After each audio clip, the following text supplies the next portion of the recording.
in many companies, we go to companies, they claim to do digital, and then we go to the shop floor, and people are much more digital at home than they are in the companies.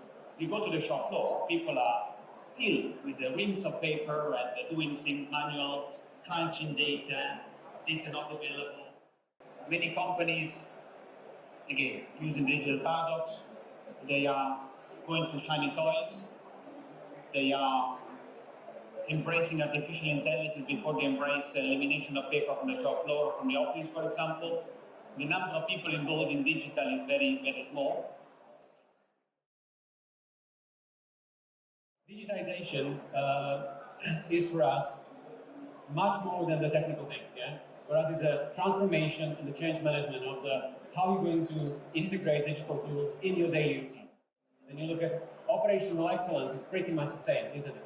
So it's a language of the factory, it's the way how we build the capabilities on the shop floor. So let's augment digital, let's augment it with the digital, and then go hand in hand so that people will not feel it's a revolution, but it's kind of an evolution and the next step of doing the lean manufacturing with support of the digital tools, yeah? Kind of supercharging the loss elimination process.